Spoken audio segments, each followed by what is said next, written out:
este episodio de Pensándolo Bien vamos a hablar de la fe. De la fe sin GPS, fue el título que le pusimos. Contamos para eso con el sacerdote jesuita, experto en asuntos de la fe, Javier Contreras, y con José Santiago Núñez, comunicador, influencer, odontólogo, buen amigo y además ahora también un experto en temas de la fe. Compromiso. Recientemente estuvimos en el país en ascuas esperando unos resultados de un partido de fútbol para ver si por fin entrábamos o no entrábamos y salía el tema de la fe de una manera, a ver, no tengo claro si la gente tenía claro lo que estaba diciendo. Hay una canción de Paralamas de Sucesos que es espectacular, Inundados, no sé si seguro la conocen, y el coro de los Paralamas dice: el arte de vivir con fe sin saber con fe en qué. Padre Javier, comencemos con el tema de la fe. Cuando hablamos de fe y cuando la gente dice, hermano, tengo fe, ¿es fe en qué? Bueno, eso es una respuesta que dependerá de quién la dé, evidentemente. Cada quien tiene una visión distinta de lo que es la fe. Para mí la fe es una relación, o sea, no es ni un acto de magia, ni es un salto al vacío, como se suele decir. Para mí la fe es una relación y como toda relación se va construyendo. Volviendo al pie que tú dabas con la canción de Paralamas de Sucesos, vivir sin fe en qué, sin saber en qué, creo que es vivir más de expectativas que de fe real, porque tengo que saber en qué tengo fe. Y se puede confundir. Cierro esta primera intervención con lo que hacía referencia a tengo fe desde el fútbol, a ese eslogan que se estableció. Ahí lo que había era una frase de marketing muy bien manejada, porque tengo fe y muchos de los que iban al estadio, que yo sí fui, pero yo sé a qué iban, muchos de los que iban no conocían ni el nombre de los jugadores de Venezuela, mucho menos los del rival. Sí, ¿qué relación tienen entonces con el hecho en el que creían decir tener fe? O sea, no vi la relación de confianza que dices tú, claro. Porque no hay conocimiento. Claro, por supuesto. José. Bueno, yo soy también de los que comulgó con esa fe que nos vendieron durante mucho tiempo, porque de fútbol por supuesto que sé muy poco, pero sí fui víctima de esa campaña publicitaria a lo que todos nos expusimos, exitosísima. Yo creo que quien se ocupó de esa campaña, pues premios debería recibir, ¿no? Pero bueno, sí creo que va acompañada un poco de esa nube de la que nosotros llamamos fe, que algunas veces nos obliga a actuar de forma irresponsable, ¿no? Si hiciéramos un análisis del grado de fe que manifestamos los venezolanos por muchas cosas, pues yo creería que los venezolanos tenemos un posgrado en feología. Yo creo que la palabra feología no existe, ¿no? O se puede malinterpretar. Sí, exactamente. Feología. Esa también la tenemos, pero por lo menos en mi caso. Pero yo creo que tendríamos todos un título detrás de la oficina que diría experto en fe, ¿no?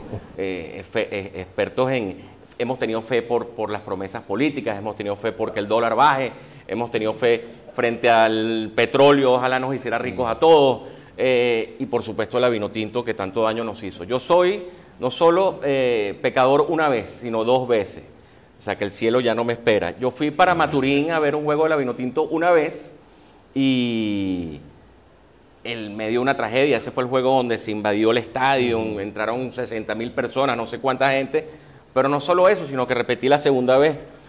Entonces soy víctima de esa fe ciega o por GPS frente a la que actuamos a veces nosotros sin querer queriendo.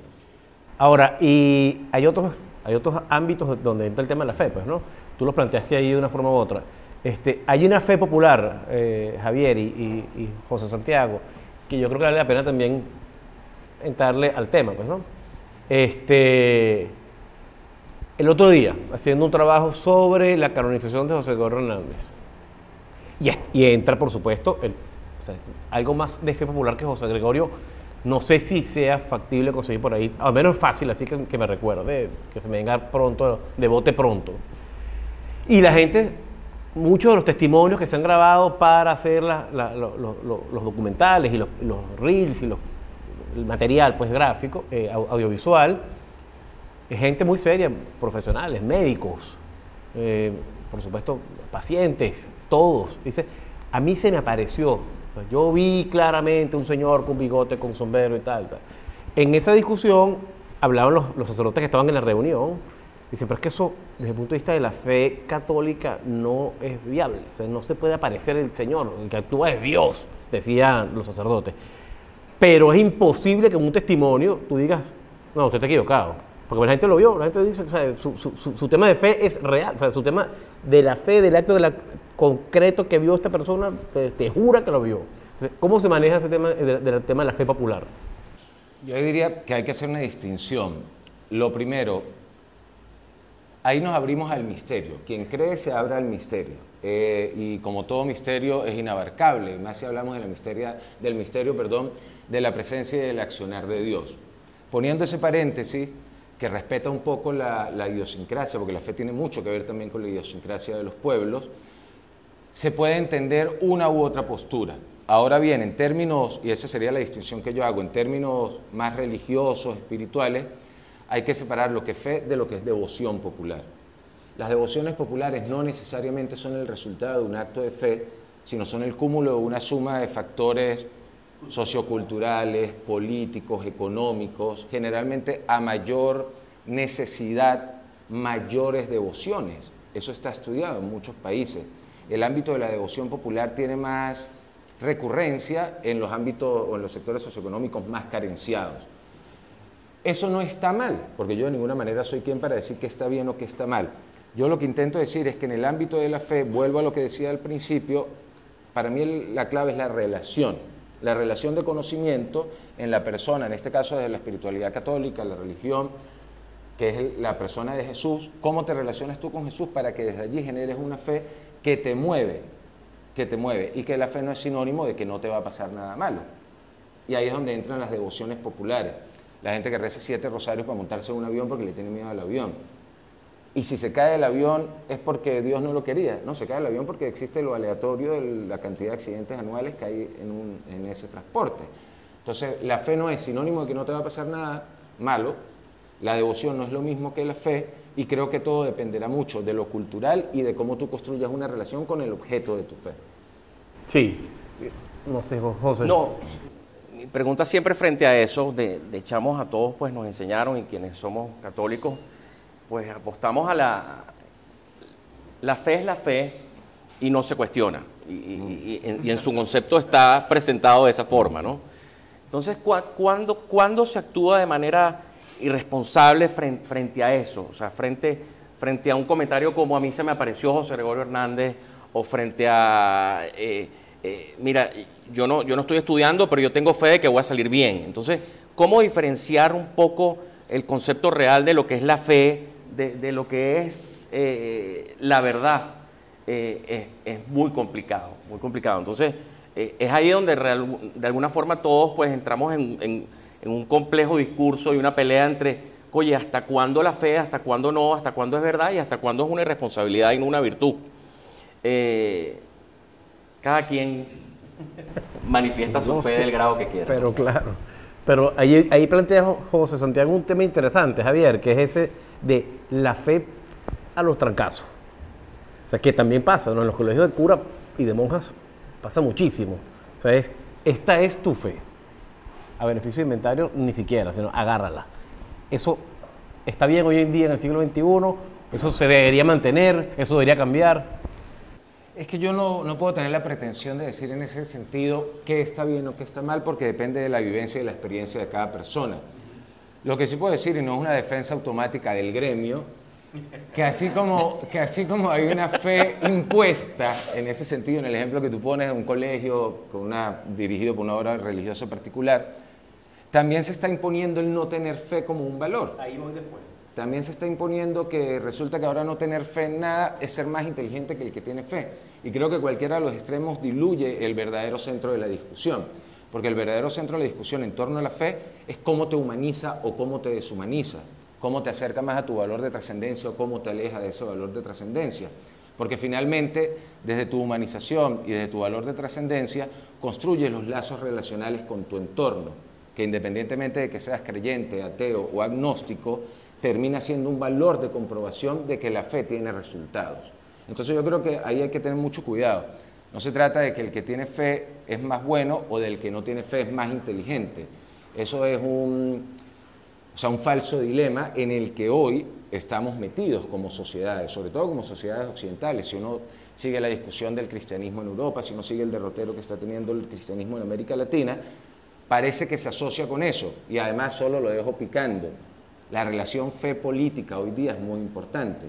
Dependiendo de la inspiración o del seguimiento ideológico que tú tengas, parece que la religión, la fe, es hoy más que nunca un tema de discusión político.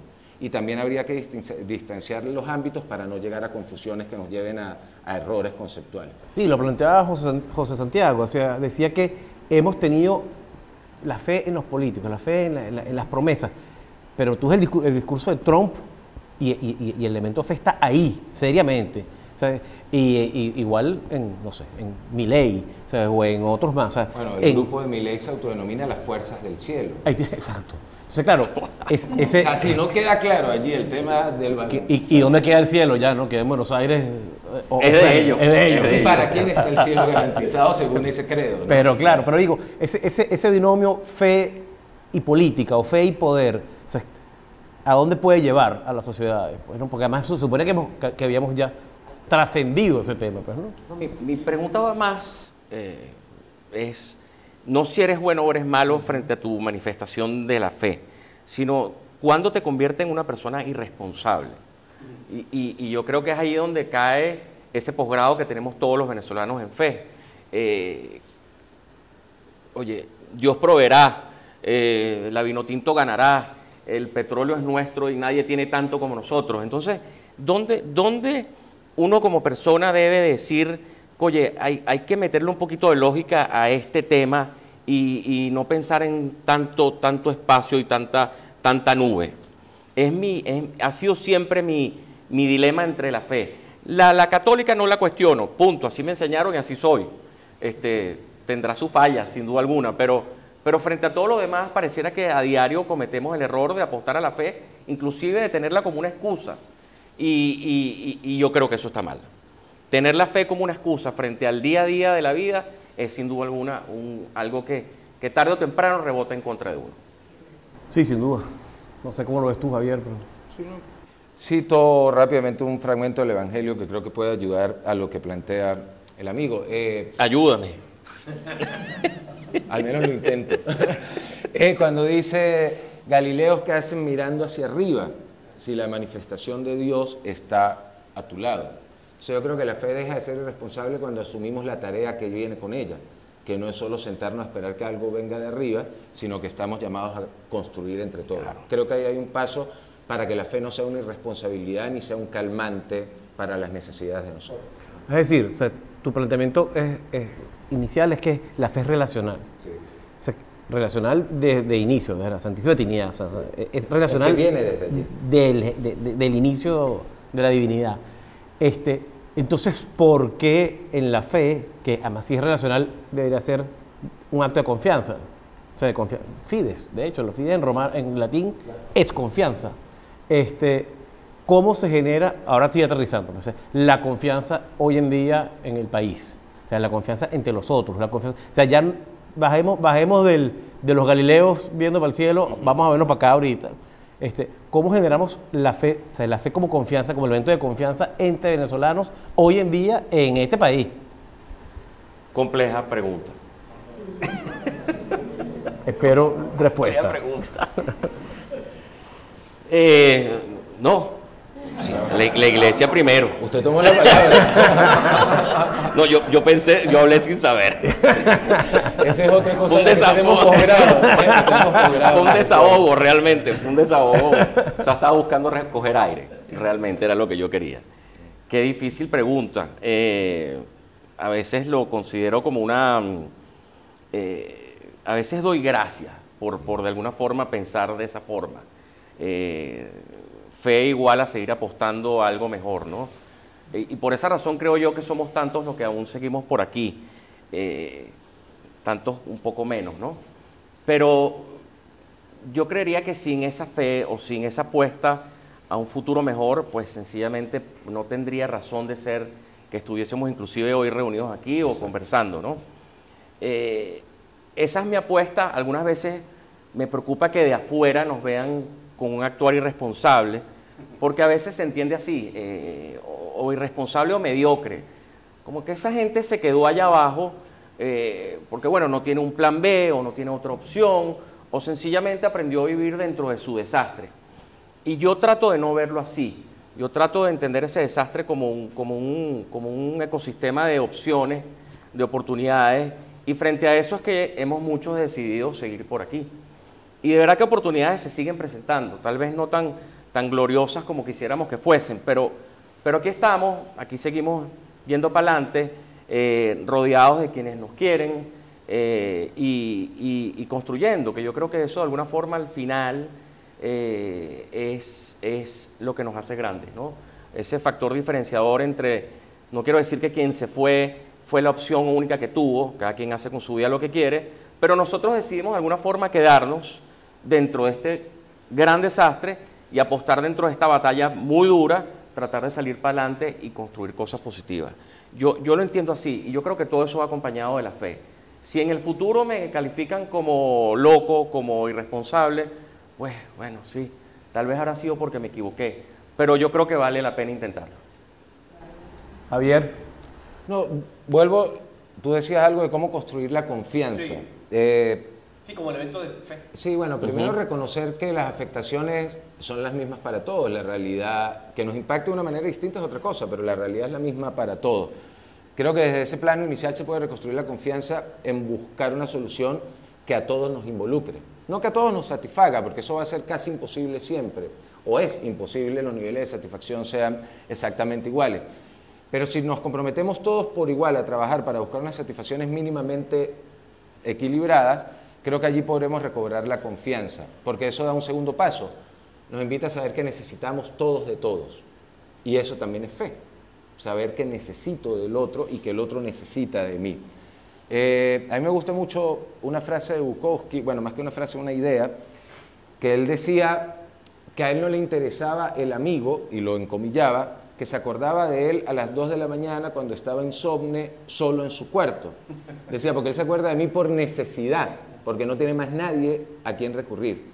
Él decía, a mí me interesa el amigo que se acuerda de mí a las 3 de la tarde con el sol en la cara, tomándose una cerveza con sus otros amigos, porque ese me quiere. Creo que eso tiene mucho que ver con la fe, aunque Bukowski se retorcería si me escucha que lo vinculo con algo de fe. Pero la verdad es esa, al final, ¿cuál es la fe como más pura? La que se da por necesidad ante la desgracia, pareciera que no. La fe más pura es la del agradecimiento del tipo que está con otros amigos y dice, oye, ¿cómo me gustaría que estuviera aquí? Eso creo que también aplica para el caso venezolano. Y hay un tema que es obligatorio en esta reflexión, ¿no? Que es el tema dentro de las relaciones. O sea, la fe como, vamos a ponerle tren de aterrizaje, la fe como relación. Y dentro de la relación, la fe como confianza. Y dentro de la confianza, sigo aterrizándolo.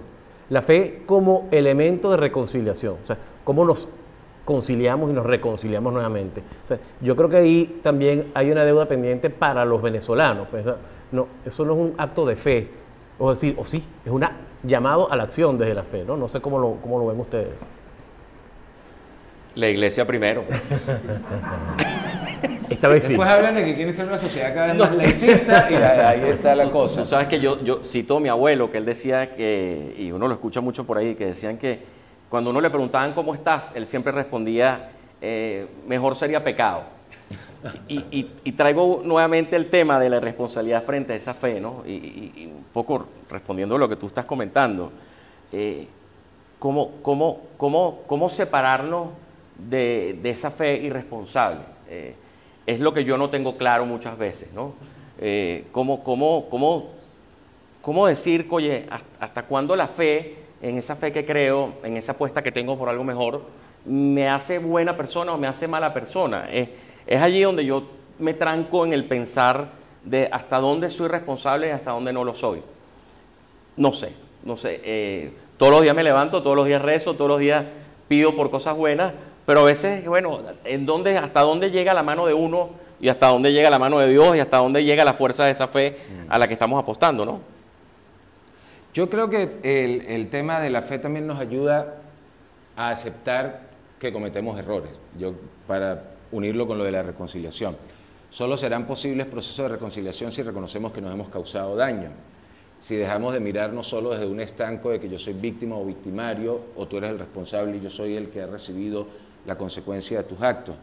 Creo que la corresponsabilidad es también un acto de fe, porque es abrirse a la posibilidad de recuperar el daño que yo he causado, resarcirlo, y también de que el que me causó daño tenga la capacidad de conversión para que ese daño no se siga repitiendo. Desde una óptica religiosa, de fe, eso es fundamental al empezar en un proceso de reconciliación. Pero también en lo social hay que aprender a tener fe en que somos capaces de hacerlo. La reconciliación y la fe pasan por un acto de memoria. De memoria. De memoria. La fe se ha transmitido de generación en generación. Creo que en el momento venezolano nos hace falta el ejercicio de la memoria constructiva, que nos haga pensar no solo en el establecimiento o el pase de facturas, y que nos haga también recordar que hemos sido capaces de solventar situaciones tan complicadas como esta o parecidas a través del encuentro. Yo siempre pongo de ejemplo el Pacto de Punto Fijo. El Pacto de Punto Fijo es gobernabilidad, es política del más alto nivel que se ha podido hacer en América Latina y garantizó una estabilidad, que no digo perfección, durante un tiempo, producto de un acuerdo. Es decir, que sí hemos sido capaces de. Entonces, bueno, vale la pena también hacer un ejercicio de la memoria constructivo desde la fe en nosotros y desde el que crea en una espiritualidad determinada, que allí encuentra asidero para seguir caminando. O sea que estaríamos hablando de una fe construida más distinto a una fe ciega. O sea, eso es lo que yo quisiera tratar de convencerme de ese concepto. O sea, la fe se construye entre varios, es de muchas variables, o la fe tiene que ser sencillamente ciega y unidireccional. Yo creo que la fe es un acto que nace de lo individual, por supuesto, pero tiene una manifestación colectiva. En términos religiosos, la más clara expresión es la Eucaristía. Ahí hay una reunión de hombres y mujeres de fe que desde lo que han vivido individualmente en ese momento la hacen colectiva. Si lo llevamos al término social, más allá del convencimiento que tenga cada uno de nosotros del valor de sus acciones, si no están en diálogo y en sinergia para que crezcan con otra colectividad, se van a quedar solo en un acto de fe ciega porque se convierte en individualismo. Okay. Creo que la fe lo que no puede llevar nunca es al individualismo. Sí, la fe es comunión. Exacto. O sea, estoy totalmente de acuerdo contigo. Ahora bien, y la gente que no tiene fe, porque estamos hablando todos como hombres de fe, estamos todos en la misma acera. ¿Cómo hacemos con la gente que no tiene fe en los procesos? Que también hay legión en Venezuela. O sea, ¿cómo se involucra la gente que no tiene fe o eso es imposible de contar con ellos? No me refiero a fe católica, sino a la fe en la que estamos hablando. Sí, sí, sí. San Ignacio usa una expresión que para mí es siempre destacable: tiempos, lugares, personas. Creo que esa tríada hay que aprender a identificarla y a respetarla. Los tiempos vitales no son los mismos siempre, ni el propio ni el de otra persona. Las personas son distintas y los lugares no son solo geográficos, sino existenciales. Cada quien irá encontrando la manera o el momento para involucrarse en procesos o no los encontrará nunca. Creo que la tentación sería dividir en que entre el que se sume a una iniciativa determinada es mejor que el que no lo hace. Yo creo que para pensar en términos de reconciliación y reconstrucción del país hay que identificar los tiempos, los lugares y las personas y desde allí respetar que cada quien se involucre más o menos. En lo que yo sí no estoy dispuesto a negociar personalmente es que una cosa es que tú no te involucres y otra cosa es que tú representes un proceso que sabotea cualquier otra iniciativa.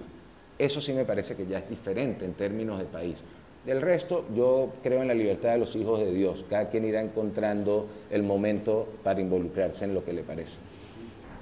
Vamos a abrir el debate a la gente, ¿no? Creo que allá hay una intervención de Álvaro y las que quieran, por supuesto. Y luego hacemos un cierre. Después de las preguntas de ellos, hacemos un cierre de cada uno.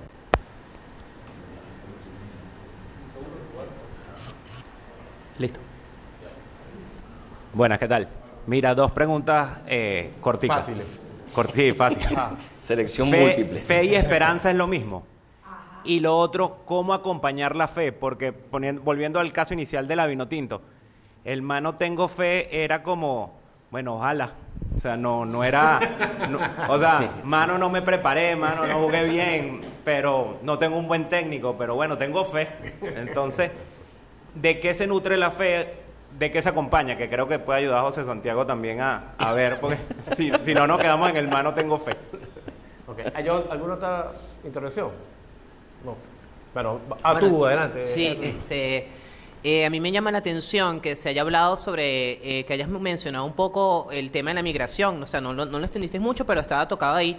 Y a mí me gustaría más que una pregunta, agregar algo a ese comentario. Claro. Que tiene que ver que no es lo mismo, esto es una canción de Alejandro Sanz, esto no se me ocurrió a mí, pues. No es lo mismo ser que estar, no es lo mismo estar que quedarse que va. Esto lo digo porque se habla mucho sobre, para la reconciliación, yo creo que el que se quedó parte del imaginario del que se fue. Entonces yo, por ejemplo, yo no me quedé, yo estoy aquí. Entonces creo que parte de ese reconocimiento para poder llegar a un proceso de valga, reconciliación, confidencia, es estar, ¿no? Comprender que estamos aquí, que no nos quedamos, porque cuando nos quedamos estamos como viviendo en otro tiempo, ¿no? El de me quise ir o me quedé, y yo creo que todos aquí estamos, bueno. No nos quedamos. Entonces, como nada más agregar eso. No, chévere. Una reflexión. Sí, pero necesita el micrófono. Una reflexión muy breve. No olvidarnos de esto. Generalmente decimos que sea lo que Dios quiera. Y por dentro decimos, ojalá quiera lo que yo quiero.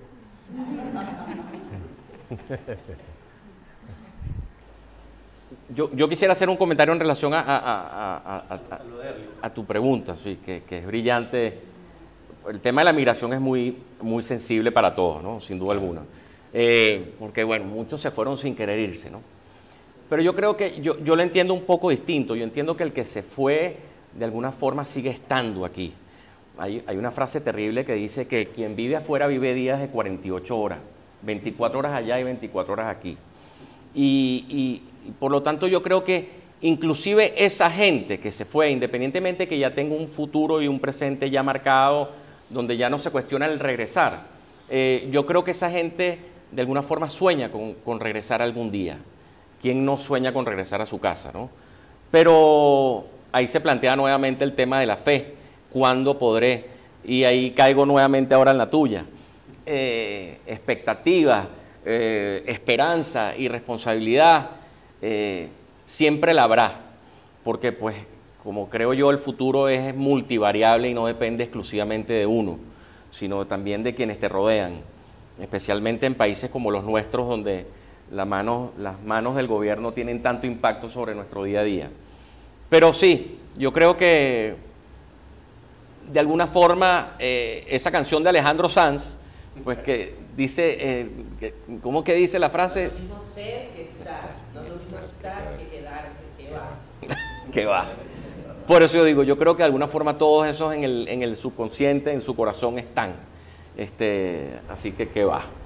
Y si te fuiste, también estas banditas para un corazón partido. Bueno, yo voy a comenzar como lo que planteaba Álvaro. Yo no creo que sea lo mismo fe y esperanza, solo creo que se nutren mutuamente. De hecho, las 3 virtudes cardinales son fe, esperanza y caridad, que me parece interesante como el hilo que llevan. La fe, la relación, insisto, que uno construye con aquel objeto en el que deposita su fe, con aquella persona. La esperanza, que es que desde esa fe las cosas se pueden dinamizar de una mejor manera, pero con un compromiso activo. Y la caridad, que es el acto de validez de que la fe y la esperanza te están llevando a convertirte en un mejor ser humano.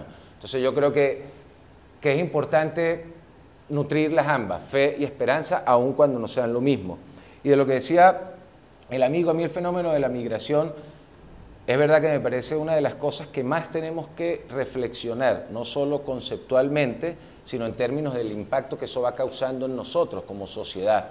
Más allá de las frases comunes, de que perdimos, y que por comunes no dejan de ser verdad, de que perdimos, ¿cuál es la frase que fuga de cerebros, que capital humano? Sí, todo eso es verdad, pero pocas veces nos ponemos a pensar en eso que tú planteas, el impacto que tiene en el que se va, en el que se queda y en la construcción de las relaciones.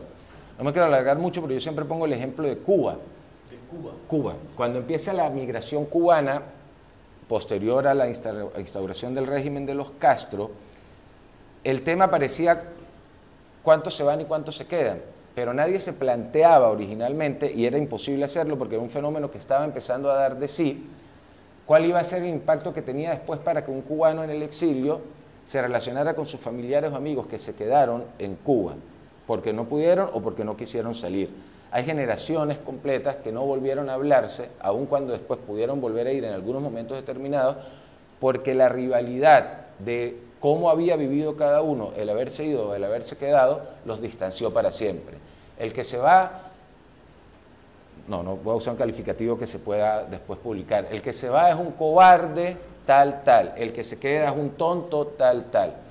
Creo que nosotros deberíamos superar esa interpretación que todavía no lo hemos hecho del todo, porque hipotéticamente a la hora de una posibilidad de un cambio de modelo, por no decir solamente de gobierno, vamos a tener que asumir qué impacto causó en la manera de relacionarnos el que se fue y el que se quedó. Y sobre todo, complementando la idea de la diáspora, pues ese concepto que está... O sea, a ver, el irlandés más famoso, por lo menos en el siglo XX, habrá ido a Dublín, creo que fue una vez, que es Kennedy. Sí. Fue presidente de los Estados Unidos y vino una familia irlandesa a finales del 19 con la hambruna aquella tremenda. O sea, y era irlandés, católico. Fue para Dublín y todo el mundo lo aplaudía y decía, ahí está el nuestro. O sea, es así. O sea, yo creo que eso no es lo que tú comentabas. ¿Sabes? Ese tipo era un irlandés. Y su papá era un irlandés, y su abuelo era un irlandés, y nunca había ido para Dublín, sino creo de presidente. Bueno, dicen los propios irlandeses, echando broma, que ¿cuál es la ciudad más grande de Irlanda? Nueva York. Boston. Boston Celtics. Boston es la ciudad más grande de Irlanda. Es así, es así. Bueno, estamos listos, pasó media hora exactamente, hemos cumplido.